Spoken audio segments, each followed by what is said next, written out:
잠깐 기도합니다. 하나님 감사합니다. 오늘 하나님의 귀한 말씀을 통하여 저희가 두 눈으로 목도했습니다. 부활주일을 맞이하여 정말로 죽음에서 끝나지 아니하고 다시 새 생명으로 살아나신 그 예수님의 그 놀라우신 은혜가 오늘 본문 말씀을 통하여 우리에게 다 전달되어 그 예수님의 은혜에 감사하는 저희 모두가 다 되게 하여 주옵소서. 존귀하신 예수님 이름으로 감사하며 기도하옵나이다. 아멘. 오늘 말씀 제목은 마지막 절에 있는 여호와께서 중간에 말이 있지만 작정하셨음이라 라는 제목입니다. 아까도 말씀드렸지만은 또 제가 기도할 때도 말씀드렸죠. 부활주일이라는 거는 주일에다가 부활이 붙어 있는 겁니다. 그래서 주일은 주일인데 주님의 날이 어떠냐면 주님이 부활하신 날이에요. 그래서 여러분 다 들으셨겠지만 기독교의 성경에 우리가 믿는 이 하나님, 여호와 하나님 예수님의 만약에 부활이 없다 그러면은 우리는 교회 나올 필요가 없습니다.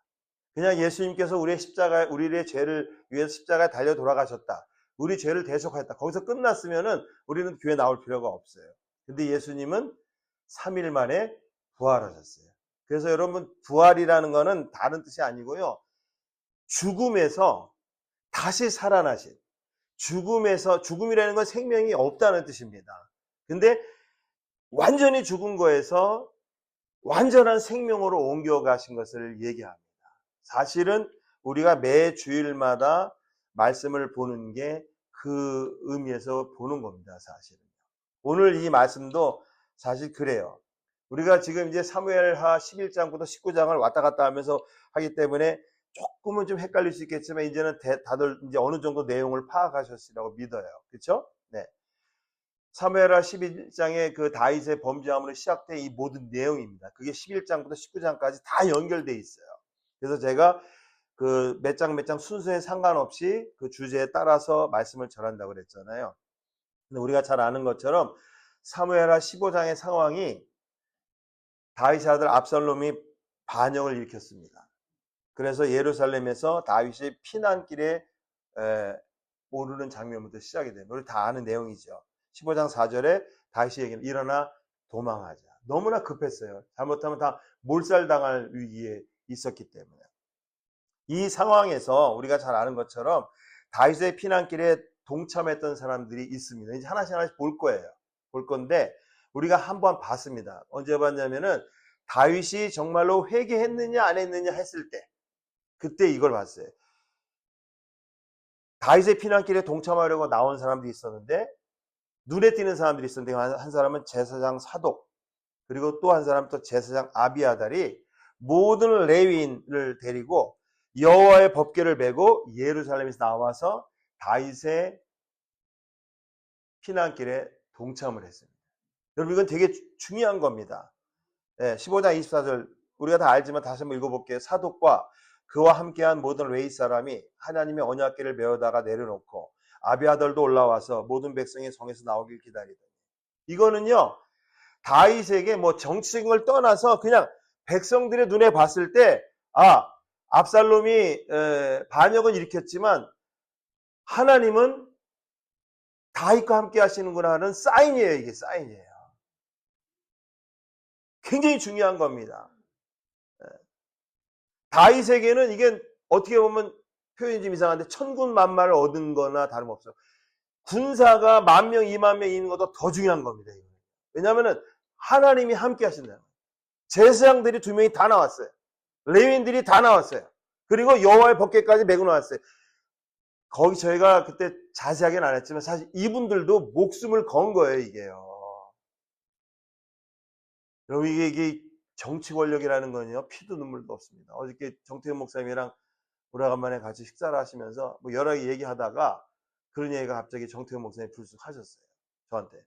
목사님 권력이라는 게 참 무서운 것 같아요. 그래서 제가 그랬습니다. 네 목사님 권력은 애비도 자식도 다 죽입니다. 실제로 그래요. 실제로. 지금은 이제 대한민국 같은 나라는 죽이지는 못하죠. 대신 어떻게 해서 감옥 보내고 뭐 다 이런 식으로 다 뺏고 막 다 이렇죠. 옛날에는 어떻게 했어요? 진짜 다 죽였어요. 성경도 마찬가지입니다. 성경. 이 권력이 이렇게 무서운 거예요. 근데 이때 제사장들하고 레위인들하고 여호와의 법궤가 자신과 함께한다. 이건 하나님께서 주시는 큰 사인이에요. 그러면 근데 제가 그때 뭐라고 말씀드렸냐면 다윗이 정말로 회개했는지 안 했는지 이 사건을 통해서 안다고 그랬어요. 기억하시죠? 그죠? 다윗은 머리가 좋은 사람이에요. 그러면은 야, 하나님이 나 함께 하시는구나. 너희들 백성들 지금 우리가 지금 피난을 가지만 봤지? 하나님이 나와 함께 하셔. 같이 가자. 제사장들 죽을 때 죽더라도 여호와의 법궤가 나와 함께 하시는데 뭐가 두렵겠어? 라고 해야 되는데 어떻게 한다고 그랬어요? 다윗이 제사장 사독과 아비아들과 레인들과 여호와의 법궤를 예루살렘으로 다시 돌려보냅니다. 15장 25절에 왕이 사독에게 이르되 하나님의 궤를 여기 성은 예루살렘 성이에요. 성으로 도로 메어가라. 여러분 이 장면에서 다윗이 하나님 앞에 철저히 회개했다는 것을 알 수 있어요. 그러면서 이렇게 얘기합니다. 25절 후반부에 메어가라 하면서 다시 여호와의 법궤를 너네들도 다 돌아가라는 거예요. 예루살렘으로. 그러면서 만일 내가 여호와 앞에서 은혜를 얻으면 내가 죄를 져가지고 지금 이 모양이지만 하나님께서 나를 불쌍히 여기셔가지고 하나님께서 내게 은혜를 주시면은 도로 나를 인도하실 것이다. 그리고 나에게 그 궤와 지금은 다시 예루살렘 돌아가지만 그 하나님의 언약궤가 있는 그 궤와 그 계신데 뭐예요? 여호와 하나님이 계신데 성전이죠. 그죠? 성막이죠. 거기를 보이시리라. 여러분 이게 참된 회개한 사람의 자세예요. 여러분. 그러면서 26절에 이런 말도 한다고 그랬죠. 그러나는 앞에 그렇게 내가 바라지만 저가 말씀하시기를 저는 하나님을 가리켜요. 하나님 말씀하시기를 내가 너를 기뻐하지 아니한다. 이건 굉장히 중요한 이야기입니다. 여러분 하나님이 우리 한 사람 한 사람을 보고 기뻐하시는지 안 하시는지는 누구 마음이에요? 하나님 마음이에요. 이게요 엄청난 은혜예요 사실은요. 하나님이 임명신 사모님을 불쌍히 여기시고 기뻐하신다? 그건 임명신 사모님 때문이 아니에요. 하나님이 김종국이라는 사람을 불쌍히 여기시고 기뻐하신다? 그건 저 때문이야. 만약에 저 때문이면은 그거는 저 알아요. 임명신 사모님도 본인을 아실 거예요. 저도 제 자신을 압니다. 네, 저도. 다윗도 알아요. 다윗도. 국민학생도 다 알 수 있는 죄를 졌잖아요. 누구에게나 다 손가락질 받는 죄를 졌잖아요. 거기다가 그 바세바의 남편의 우리야 그 충신을 죽이는 죄까지 졌잖아요. 하나님이 야 너가 지은 죄 때문에 나는 도저히 너를 기뻐할 수가 없다. 너는 이제 컷. 오늘 설교 주제는 아니지만 중요한 거기 때문에 말씀드립니다. 구약과 신약의 차이점이 뭐라고 그랬어요? 구약은 하나님의 영이 어떤 사람에게 임했다가 안 임했다가 하나님이 걷어가시고 그렇죠? 근데 신약은 예수 그리스도를 믿고 성령님이 하나님의 우리 함께 임하시는 그거는 영원히 변치 않는 은혜. 어제 그 말씀도 또 우리 정태현 목사님이 하시더라고요. 4월 마지막 주 주일날 제가 우리 교회 없습니다. 어떤 선교사 대회가 있어서 제가 어디를 가는데 그때 우리 장순석 장로님이 말씀 데뷔를 할까 했는데 우리 목사님이 건강이 많이 좋아지셔가지고 그날 말씀을 전해주십니다. 여러분. 그날 아마 귀한 말씀 많이 전해주실 것 같은데 하나님께서 다윗을 봤을 때 야, 너 도대체 하는 행동이 이거는 도저히 내가 너를 받아들일 수 없다. 그렇게 내가 너를 기뻐하지 아니하신다 하시면 종이 여기 있사오니 선이 여기시는 대로 내게 행하셔. 이게 여러분 진짜 회개한 사람의 자세예요. 나는 그것도 받아들이겠다는 거예요. 그러니까 여러분 사도행전에 있는 말씀처럼 하나님의 마음에 합한 자 다윗이 될 수밖에 없어요. 하나님 앞에 우리가 죄를 졌느냐 안 졌느냐 그 자체가 중요한 게 아니에요. 하나님 앞에 어떻게 쓰느냐가 중요해요. 그래서 결국은 여러분 법궤와 제사장들과 다 레위인들이 예루살렘으로 돌아갑니다. 그래서 29절에 이렇게 얘기해요. 사독과 아비아달이 하나님의 궤를 예루살렘으로 도로 메어다가 놓고 거기 유하니라. 이분들도 얼마나 기도했겠어요. 가지고 나왔는데. 압살롬이 장님이에요? 지금처럼 정보가 그렇게 빠르지 않겠지만 이 정도 정보는 알고 있거든요. 한 사람이 움직인 게 아니기 때문에. 여러분 여호와의 법궤가 움직여서 압살롬이 그걸 모르겠어요? 이 사람들도 얼마나 기도했겠어요, 여러분. 성경에서 설명을 하지 않지만은 이런 것들이 진짜 많습니다, 여러분. 그러면서 여러분 하나님의 법궤가 제사장들이 레인들이 다 예루살렘 들어갔을 때 다윗의 마음이 얼마나 힘들었겠는가 여러분 조금만 묵상해 보세요. 네. 성경은 그 상황을 이렇게 기록합니다. 30. 다윗이 감람산 길로 올라갈 때에 저도 여기 가봤습니다. 3번이나 가봤습니다. 9일 동안에. 네. 감람산 길로 올라갈 때 머리를 가리우고 맨발로 울며 행했다. 이거는 성경에 나온 가장 마음이 슬픈 사람의 어떤 모습이에요. 머리를 가리우고 맨발로 울며. 머리를 가리우는 건 도저히 내가 하나님을 볼 낯이 없어. 표현이 좀 이상한데 하나님 저를 죽여주시옵소서. 그렇게 하면 안 되죠. 이거는 우리나라의 연속곡이고. 맨발로 울며. 이거는 이제 하나님 앞에 다 내려놨다. 이게 뜻입니다. 그러면서 인간이기 때문에 어째서 마음속에 실제적으로 눈물이 나는 거예요.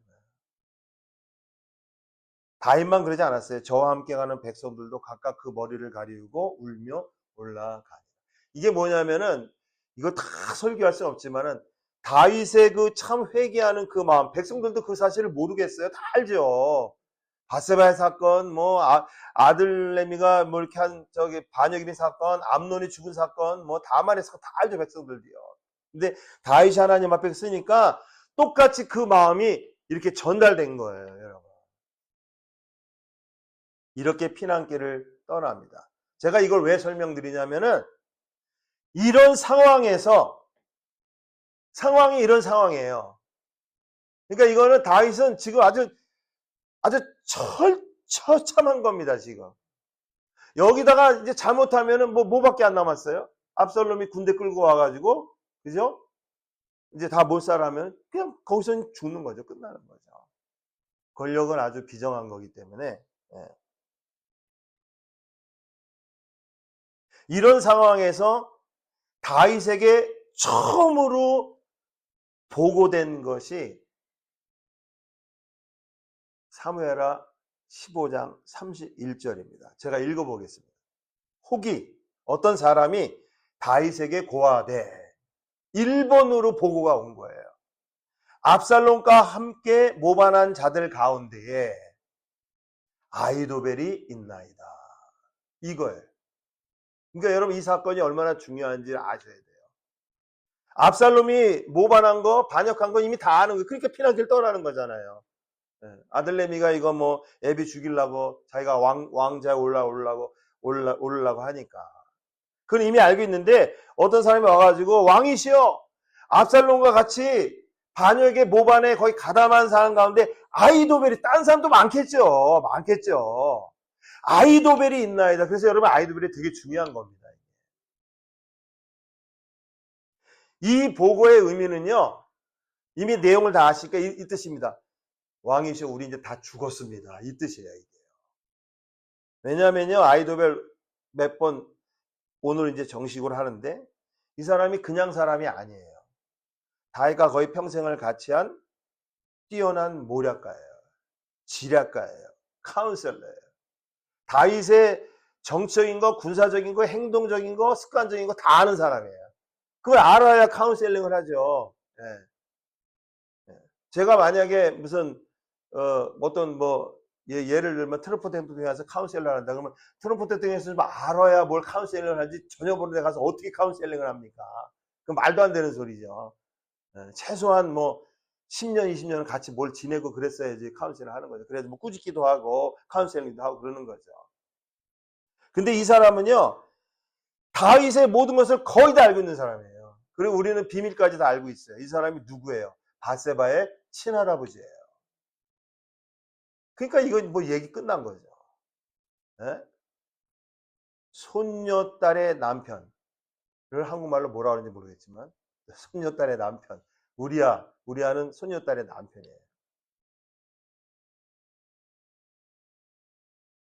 이 사람의 다윗의 모든 것을 다 꿰뚫고 있는 모략가 아이도벨입니다. 우리가 몇 번 봤지만 이 사람의 카운셀링의 수준이 어느 정도냐? 내놓은 어드바이스가 16장 23절에 아이도벨의 베푸는 모략은 하나님께 물어받은 말씀과 일반 거의 똑같다. 대단한 겁니다. 여러분, 우리가 하나님의 기도에서 받은 어떤 하나님께 응답이 있으면 그거는 100%예요, 100%. 인간이 주는 카운셀링은 맞을 수도 있고 틀릴 수도 있고, 그렇죠? 운 좋으면 맞고요, 그죠? 여러분들 주식 투자할 때는 절대로 그 따라가지 마시기 바랍니다. 그건 거의 안 맞아요. 다 아주 빈털털이 될 각오하고 하시면 됩니다. 저는 주식 투자를 안 해봐가지고 모르는데 주식 투자한 사람들의 말이 다 그래요. 강까지 다 빼줄 대로 하고 금방 10억, 20억, 30억 부자 만들 것 같은데 결국은 다 틀렸다는 얘기가 거의 다예요. 근데 이 사람의 베푸는 모략은 하나님께 물어받은 말씀과 일반이라. 저의 모든 모략은 다윗에게나 압살롬에게나 같더라 그랬어요. 여러분, 이때 다윗이 어떻게 하냐면요. 딱 무슨 소리예요 이게? 스피커에서 나는 소리예요? 이게 새로 이게 했더니 스피커들이 적응하느라고 그러나 봐요. 네, 소리가 커졌다. 네. 이때 다윗이 그 말을 듣고 딱 한마디 기도합니다. 딱 한마디. 외마디 기도예요. 네? 옆에 집에서 쿵쿵거리는 거예요? 네. 근데 중요한 거 하려고 그러면 그렇게 뭐가 방해가 와요. 네. 한마디 기도가 이겁니다. 한번 다 같이 따라해 보겠습니다. 여호와여, 원하옵나니 아이도벨의 모략을 어리석게 하옵소서. 한마디 기도예요. 하나님, 저 아이도벨의 모략을 어리석게 하소서. 뭐 압살롬을 어떻게, 이게 아니에요. 압살롬에 붙은 군대를 뭐 이게 아니에요. 하나님, 아이도벨의 모략을 어리석게 하옵소서. 외마디 기도예요, 외마디 기도. 제가 말씀 보면서 참 은혜를 받는 부분이 여기입니다. 기도를 길게 하지 않아도 하나님은 그 기도를 들으신다는 거예요. 저는 아침에 경건회 할 때 성경 말씀 한 15분 읽고 기도하는데 하여튼간에 모든 걸 다 끌어내서 기도해도 40분을 초과 안 해요. 어떨 때는 30분 만에 끝나고, 그러면 또 하려고 그러다가 예수님이 중언부언하고 기도하지 말라는 생각이 있어서 딱 안 해요. 그냥 온갖 다 끄집어내서 해요. 그래서 어떨 때 그런 생각합니다. 이게 교인이 만약에 500명, 1000명이었으면 어떡하나. 그 이름만 다 불러도 몇 시간 갈 것 같아요. 제가 진짜 우리 임명진 사모님, 최옥자 집사님, 여분순 권사님, 별거 다 기도합니다. 별거. 진짜로. 아이들 이름까지 다 불러가면서 기도해요. 장로님네, 큰아드님, 목사님, 사모님, 며느님, 사모님, 김혜연. 이름도 똑같아요. 우리 따님이랑. 다윗, 에스라, 세라, 또 우리가 잘 아는 존과 폴, 다 이름 불러가면서. 그래도 30분, 35분이 안 넘겨요.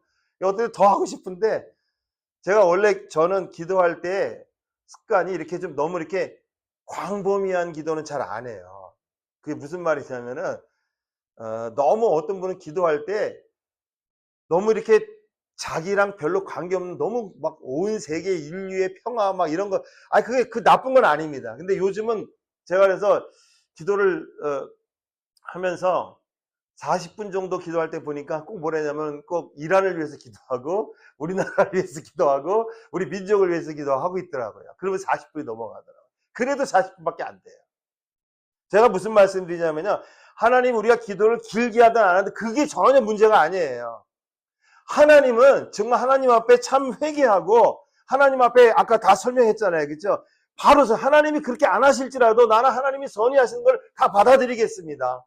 나는 벌 받아도 마땅한 사람입니다. 하나님이 벌을 주시면 난 그대로 받겠습니다. 하는 마음으로 기도할 때에 외마디 기도라도 여호와여 저 아이도벨의 모략을 어리석게 하옵소서 한마디 하나님이 들으신다는 거예요. 하나님께서는 전심으로 진심으로 참여하는 기도는 반드시 응답하세요. 오늘 말씀 주제는 아니지만 시편 86편 7절에 나의 환난 날에 내가 주께 부르짖으니 주께서 내게 응답하시리라. 시편에 이런 말이 너무 많아요. 이런 말씀이요. 네. 대부분이 또 다윗이 한 말이에요. 네. 시편 120편 1절에 내가 환난 날에 여호와께 부르짖을 때 내게 응답. 똑같죠. 이사야서 58장 9절에 내가 부르짖을 때 나 여호와가 어떻게 해요? 응답하겠고 내가 부르짖을 때 말하기를 내가 여기 있다 하리라. 아까 그랬어요. 하나님이 다시 은혜 주시면은 하나님을 보여주신다 그랬잖아요. 그렇죠? 꼭 구원의 어떤 때가 되면 하나님 반드시 응답하셔요. 그래서 여러분 우리가 이란 민족을 위해서 기도하는 게 너무 이렇게 장황하고 허황한 기도가 아니에요, 여러분. 무슨 뭐 미국과 이란의 전쟁 이런 게 아니고요. 저 47년 동안 저 이슬람의 저 말도 안 되는 지옥 같은 삶을 살고 있잖아요. 지옥 같은 삶. 그 여자들이 그 히잡을 써서 눈만 보여야 되는데 이 코하고 입이 나왔다고 데리고 와가지고 그걸 죽이는 나라가 어디 있어요, 여자를. 그런 나라가 어디 있어요. 2, 3주 동안에 데모를 한다고 3만 8천 명을 갖다가 총으로 다 쏴 죽이는 그런 나라가 어디 있어요. 이게 옛날 얘기예요. 얼마 전에 얘기예요, 여러분. 그리고 이게 사실을 아셔야 돼요, 여러분, 이 사실을. 구원의 때에 하나님 응답하셔요. 이사야서 49장 8절에 보면은 여호와께서 또 가라사대 은혜의 때에 내가 너에게 응답하였고 구원의 날에 내가 너를 도왔도다. 오늘 이 말씀입니다. 그래서 여러분 다윗이 첫 번째 받는 보고가 그건데 하나님께 여호와 하나님 저 아이도벨의 모략을 어리석게 하옵소서. 그래서 오늘 본문 17장 14절에 그 응답이 나와 있는 겁니다. 오늘 설교 제목이에요. 여호와께서 압살롬에게 화를 내리려 하사 아이도벨의 좋은 모략은 파하기로 작정하셨습니다. 하나님이 무슨 작정을 하셨냐면요. 이거는 원어를 뭐 찾아봐도 별 그건 없어요. 제가 찾아보니까 어포인먼이라는 뜻이라고요. 어포인먼이 뭐냐 무엇을 정하다 이런 뜻이거든요. 우리가 그래서 무슨 치과를 가거나 뭐 어딜 갈 때 이렇게 어포인먼트라고 하잖아요. 약속, 정한 몇 월 며칠 몇 시에 만납시다. 그게 약속이거든요. 정하는 거. 하나님이 정하셨더라고요. 어떻게 정하셨냐면은 아이도벨의 좋은 모략을 파하기로 작정하셨어요. 이거는요, 하나님의 기도의 응답의 역사이시면서 하나님의 절대 주권의 역사를 확실하게 보여주는 말씀입니다. 여러분, 하나님이 작정하신 이유가 거기 나와요. 뭐냐면, 압살롬에게 뭘 한다고요? 화를 내리시기 위하여.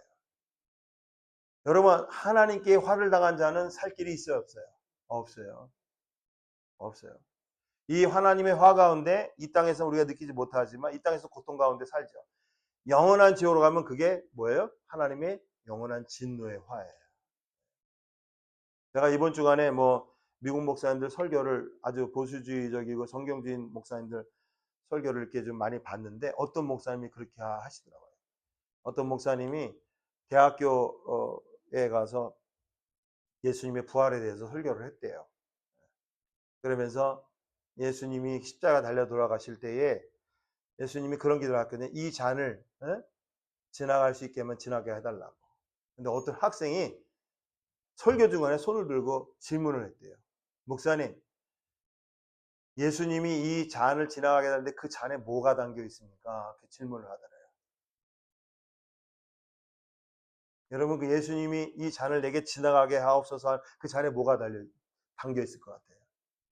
네? 네? 비슷한 건데 하나님의 진노입니다. 진노. 그 예수님이 그 진노를 다 받으신 거예요. 그 잔을. 그래서 그렇게 대답했대요. 학생은 뭐라고 생각하시냐 했더니 뭐 술 얘기도 하고 포도주 얘기하고 거기 많이 나오죠. 몰락에다. 아니라고. 하나님의 진노라고. 하나님이 그 진노를 다 받으신 거라고, 예수님께서. 여기 뭐라 하냐면은 하나님이 작정을 하셨는데 아히도벨의 모략을 완전히 무력화시키기 작정하는데 그 이유가 뭐냐면 압살롬에게 화를 내리시려는, 진노를 하시기 위해서. 여러분, 이 성경을 읽을 때요, 이 압살롬의 반역을 이게 얼마든지 정치적으로 해석할 수 있습니다. 상황적으로. 그 예수님을 안 믿는, 성경을 엄청나게 연구하는 사람들이 많아요. 근데 예수님을 절대로 구세주를 안 믿어요. 그런 사람들은 이런 것을 봤을 때 정치적으로 해석할 수 있습니다. 상황적으로, 합리적으로 해석할 수 있어요. 뭐냐면 다윗의 왕권이 썩었다. 애비가 저 모양이니. 여러분, 이런 얘기하면요, 성경 잘 모르는 사람한테 얘기하면 다 합리적입니다. 그게 전부 다 합리적이에요. 아니, 아버지가 저런 짓거리를 죄송합니다. 저런 짓을 하는데, 아들이 그거, 정의롭게 일어난 거 아니냐. 근데 이런 얘기는 꼭 좌파들이 이런 얘기만 해요. 근데 어쨌든, 하나님 앞에 다윗 왕이 엄청난 죄를 진 거 아니냐. 그래서 아들이 들고 일어났다. 그거 봐라. 압살롬이 얼마나 그 백성들의 마음을 살피고 나오잖아요. 그죠? 백성들의 마음을 훔친다 그러잖아요. 근데 여러분, 이 모든 것은 사람의 해석이고 사람의 생각입니다.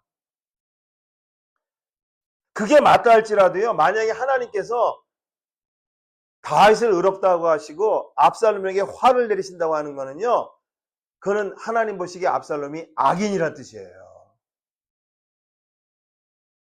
압살롬이 하나님 보시기에 하나님 섭리에 반역하는 사람이란 증거예요, 여러분요. 하나님이 영원한 진노를 내리시는 거는, 그거는 하나님께 거역하고 하나님께 반역하는 거예요. 이게 뭐냐면 하나님의 절대적인 주권의 섭리하심과 역사하심이에요. 그래서 여러분, 아히도벨의 계략은 실패합니다. 그리고 당연히 압살롬의 반역도 실패합니다. 우리가 다 이미 살펴봤어요. 아히도벨의 계략이 두 가지가 있었죠. 하나는 실행됐어요. 그건 뭐냐면은 제가 빨리 읽어드릴게요. 아히도벨이 압살롬에게 이르되 왕의 아버지가 머물러 두어 궁을 지키게 한 후궁들로 더불어 동침하소서. 이런 카운셀링을 해요. 그러면 왕께서 왕의 부친에 미워하는 밤 되어 온 이스라엘이 들으리니 왕과 함께 있는 모든 사람이 힘이 더 강해지리라. 이에 사람들이 압살롬을 위하여 지붕에 장막을 치니 압살롬이 온 이스라엘 무리 앞에서 그 부친의 후궁들과 더불어 동침하리라. 야, 이거는 실행이 돼요. 이거는 왜 실행된다 그랬죠? 이미 사무엘하 12장에 나단 선지자를 통해 하나님께서 다윗의 범죄를 보고 예언하신 거예요. 하나님이 말씀하시면은 그건 실행이 되는 거예요, 무조건. 12장 11절 12절 여호와께서 이처럼 이르시기를 내가 너의 집에 재화를 일으키고 내가 너의 처들을 가져다가 너의 눈앞에서 다른 사람에게 주리니 그 사람이 내 처들로 더불어 백주에 동침하리. 이 말씀이 그대로 이루어진 거예요. 너는 은밀히 행하였으나 나는 이스라엘 무리 앞에 백주의 일을 행하리라. 그래서 이게 이루어진 거예요. 근데 두 번째 계략은 실패합니다.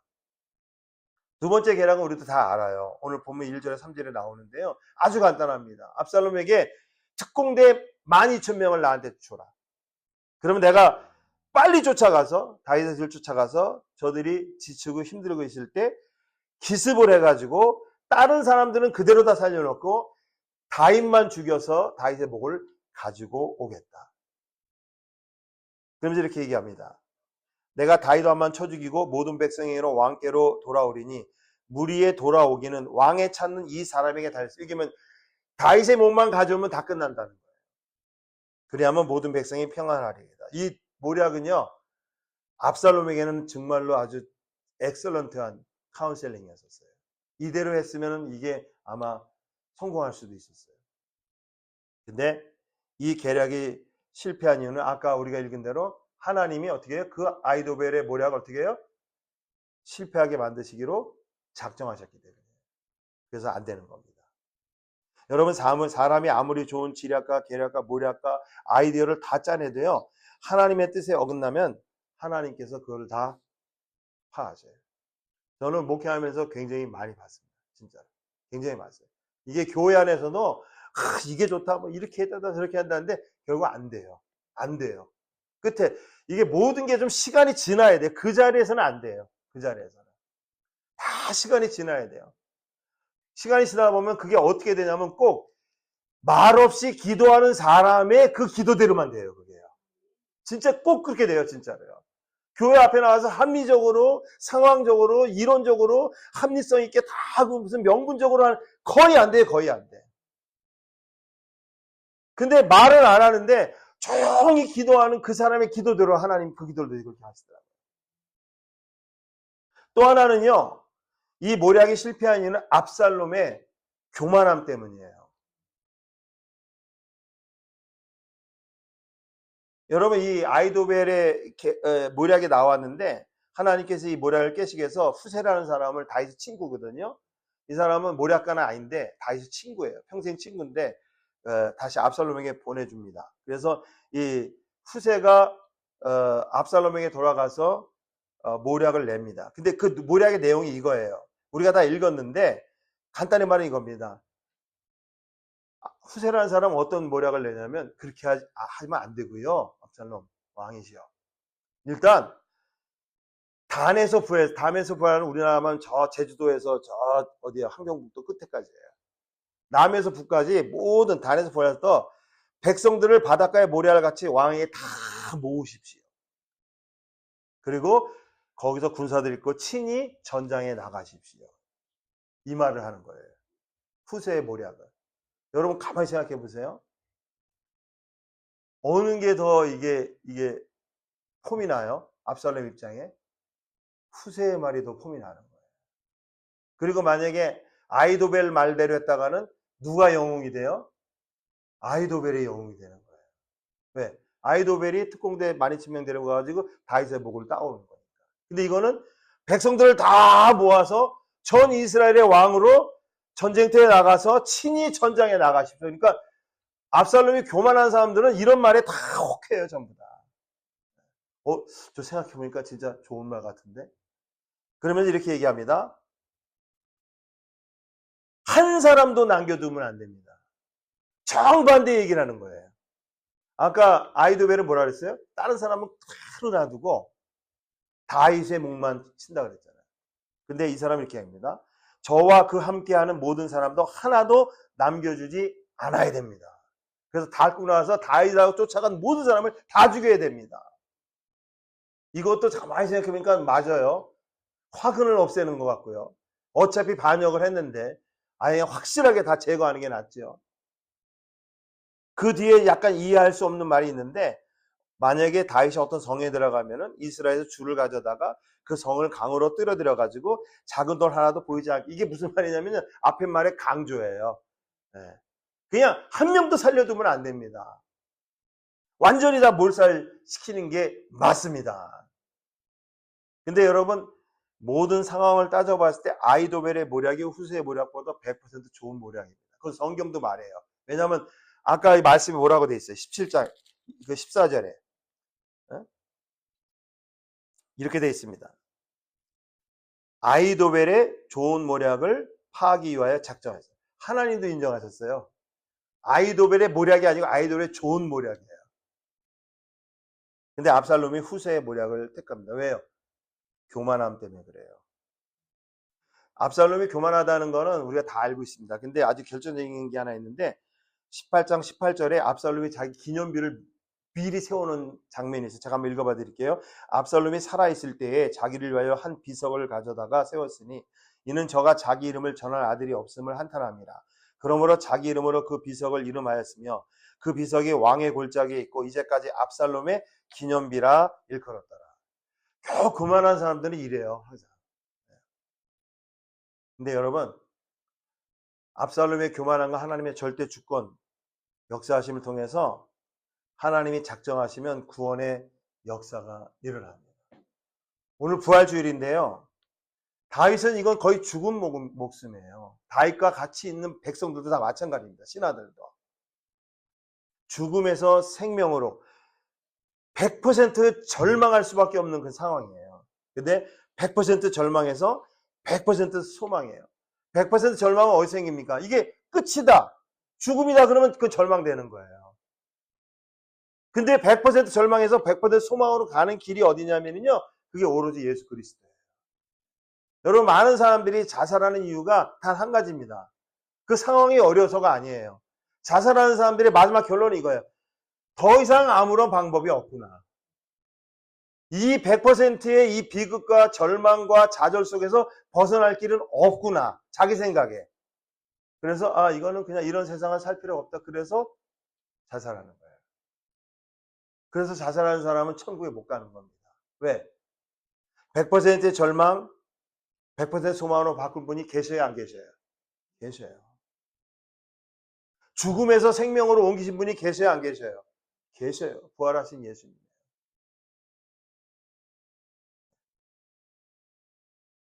그래서 결국 실패합니다. 그리고 100% 이길 것 같았던 아이도벨은 우리가 잘 아는 것처럼 고향 땅 내려가서 스스로 자살합니다. 근데요, 오늘 이 사무엘하 17장에 여기까지 14절까지 얘기하면은 정말로 중요한 거 하나를 놓치는 게 있습니다. 그게 뭐냐면요, 사무엘하 17장 1절에서 14절까지 우리가 봤는데, 사실은 그 15절부터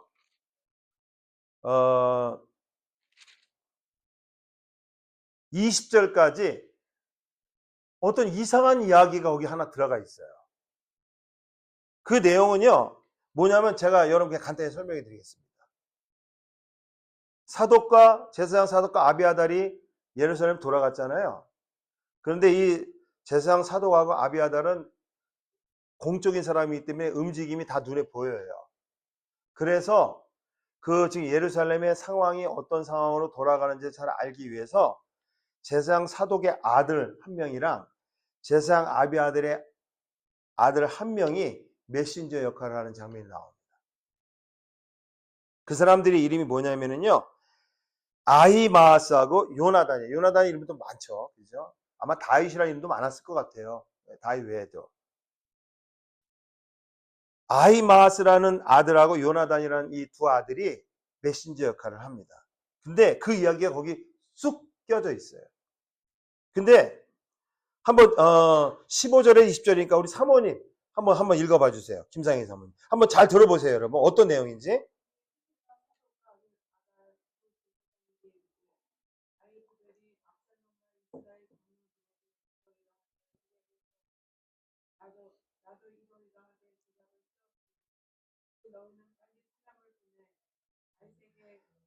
예, 여기 빨리 사람을 보내 다윗에게 고하기. 요 사람 두 사람이 그 아히마아스하고 요나단이라는 아들들이에요. 근데 계속요.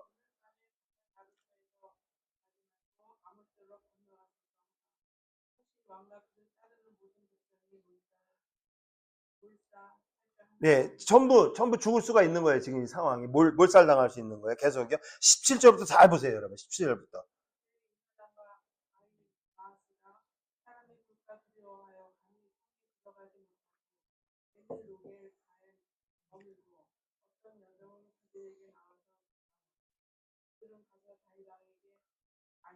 예, 이게 뭐냐면 이 두 청년이 메신저 다윗 왕 무리들이랑 이 지금 예루살렘에 남아 있는 다윗 편들이랑 연락을 해야 되는데 무서워가지고 성에 못 들어가고 우리가 잘 모르는 엔 로겔가에 머물러 있을 때 또 이 사람들에게 성에서 나와서 이 두 아들에게 지금 상황이 어떻습니다. 뭐 아이도벨이 어떻게 됐고 무슨 후세가 어떻게 됐고 지금 이런 분위기입니다. 뭐 이런 거를 전해주는 어떤 여자 계집종이 나와서 얘들한테 전해주면 이 사람들이 가서 여기 저희는 가서 다윗에게 고하는 이런 상황이었어요. 계속 읽어봐 주세요. 18절부터. 예, 근데 요게 걸린 거예요.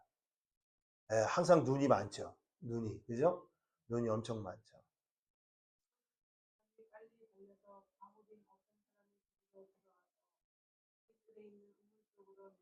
예, 걸렸기 때문에 이제 압살롬에게 이 얘기가 들어가면 죽은 목숨이잖아요. 그래서 막 도망가서 이 바후림이라는 데는 이 사울 왕가의 어떤 고향 쪽이에요. 근데 아무튼 어떤 집으로 들어가서 그 뜰에 있는 우물 속으로 싹 숨었어요. 계속이요.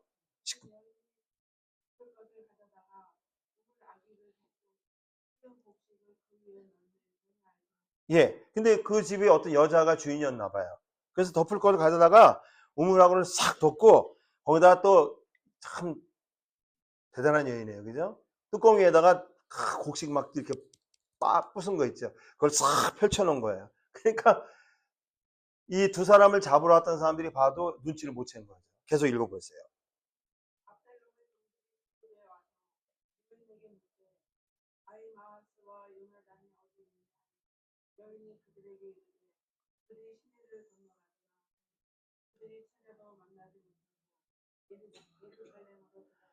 사실은 우물 속에 있는 거죠. 이런 거짓말은 선한 거짓말입니다. 생명을 살리는 거짓말입니다. 어딨냐? 죽이려고 온 거죠. 압살롬 쪽에서. 아유, 시내 벌써 건너가시오. 이럴 때 거짓말도 잘하죠. 그래서 찾아도 만나지 못하여 예루살렘 들어가. 이런 내용이 여기 갑자기 쑥 들어가 있어요. 제가 성경을 묵상하다가 이 내용이 왜 여기 들어가 있을까? 별로 중요하지도 않은 것 같은데. 그러다가 성경을 막 찾다가 지금 이 상황이랑 거의 100% 똑같은 상황이 성경에 있더라고요. 그게 어디냐면요. 여러분 창세기, 출애굽기, 레위기, 민수기, 신명기, 여호수아 다 들어보세요. 여호수아서 2장.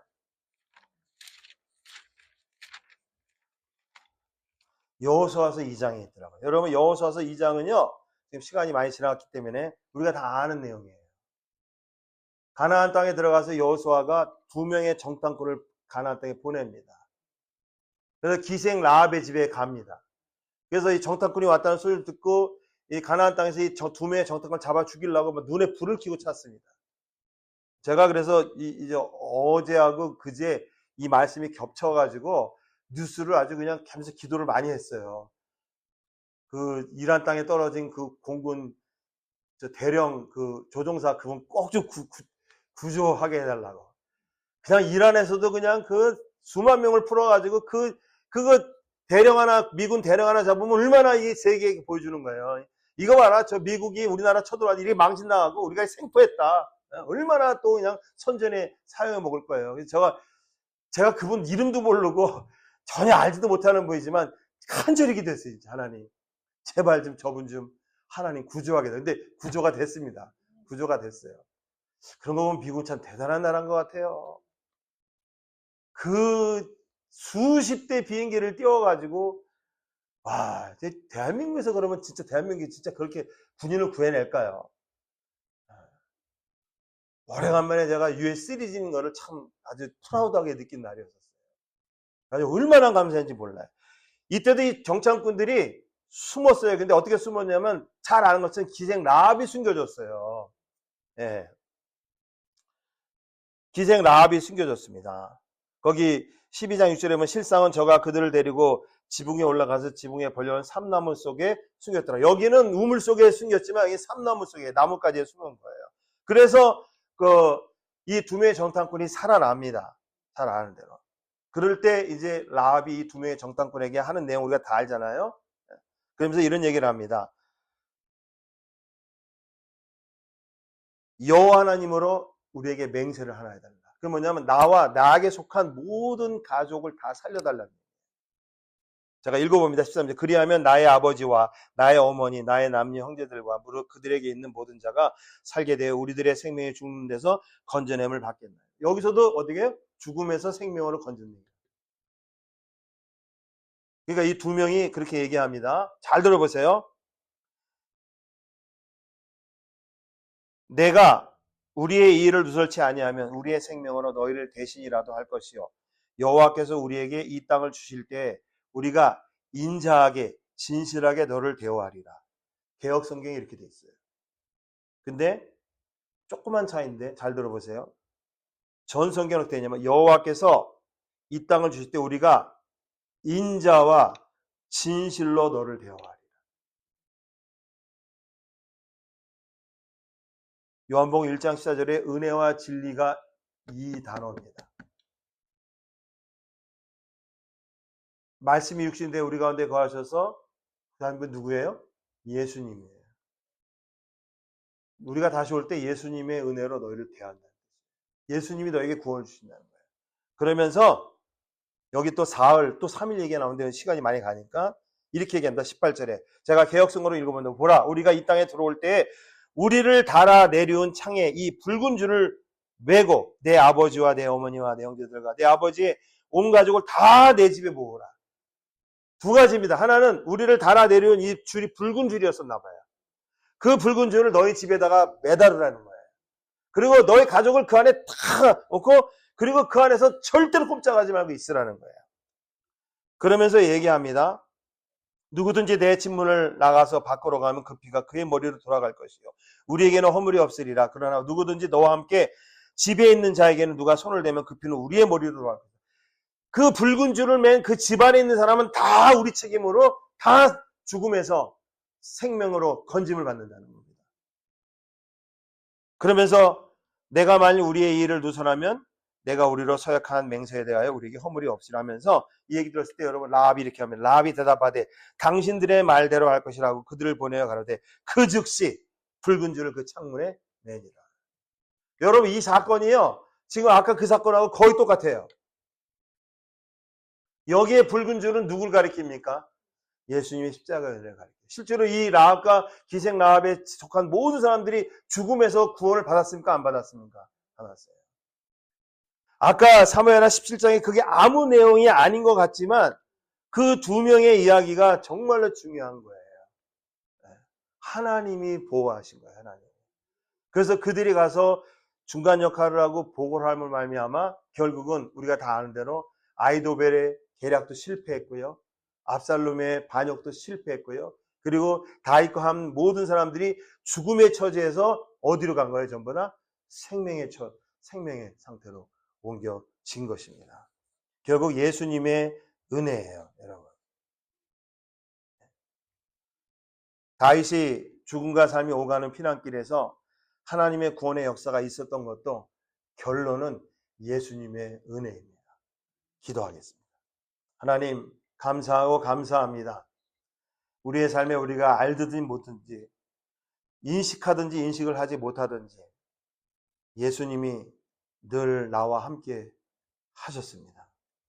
그리고 구원의 때에 우리를 부르시고 그 예수님의 놀라운 십자가의 은혜로 우리를 구속하시고 하나님의 자녀 삼아주셨습니다. 아버지 하나님 우리가 다윗과 같이처럼 그렇게 인생에서 그렇게 엄청난 그런 인생의 파고를 맞고 살지 안 살지는 알 수 없사오나 아버지 하나님 정말로 거의 100%의 절망이라고 느낄 때 하나님 앞에 참으로 회개하는 마음을 가지고 기도하게 하여 주옵소서. 그러면 하나님께서 들으시고 응답하시고 하나님의 마음이 작정될 줄 믿습니다. 하나님의 구원의 때에 예수님의 은혜로 아버지 하나님 우리의 삶을 인도하실 줄 믿습니다.